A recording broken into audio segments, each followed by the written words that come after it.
大家好，歡迎各位返嚟適時旅遊頻道，多謝大家繼續支持，請按 Like、Share、Follow、Subscribe， 同時喺留言區留言，我哋會做得更加好。今集飛咗先講，有我 Kenneth 阿偉同大家飛越絲綢之路心臟地帶，中亞五國文化之旅。冇錯，中亞五國哈薩克、烏茲別克、吉爾吉斯、塔吉克、土庫曼，每一個都比你想象中更加精彩。提到哈薩克，你會諗到啲乜嘢？草原、黃金戰馬，仲有比香港大幾十倍嘅國土。哈薩克文化融合遊牧同現代，阿斯塔納建築好似科幻片，而且佢哋嘅馬奶酒，除咗有勇氣之外，你仲要掂嘅，你先至好笑。呢度係絲路文明寶庫，撒馬爾罕、布哈拉、希亞，每一座古城都好似踏入咗去1001夜裏邊。藍色圓頂清真寺靚到，哇，係咪真㗎？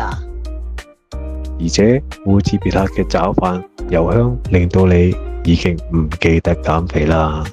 吉爾吉斯係大自然熱愛者嘅天堂，伊塞克湖天山雪峰，有牧人嘅氈房，隨便拍都好似桌布一樣。佢哋嘅文化保留最完整遊牧傳統，連馬術表演都係貨真價實啊，唔係做戲㗎。呢度係帕米爾高原嘅國度，世界屋脊嘅公路帕米爾公路，呢度好多人一生必須要嚟一次嘅路啊。塔克吉人熱情又好客，你只要走入佢哋屋企，佢就會將最好嘅茶同埋麵包去款待你㗎啦。呢個國家真係好神秘，白色嘅首都，白得就好似大理石博物館一樣。哇，好震撼啊！地獄之門，一個燃燒咗50年嘅天然氣坑洞啊！夜晚嚟睇，你會感覺到超級震撼。中亞五國每一個都有自己嘅靈魂，有古文明，有草原，有雪山，有沙漠，仲有最真誠嘅笑容。如果你想尋找一個既陌生又迷人地方，中亞五國會令你重新認識世界。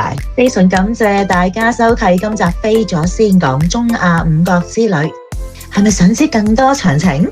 可以喺留言區留言，致電適時旅遊25620773，或者可以透過 WhatsApp 聯絡我哋，號碼9485289992881831查詢。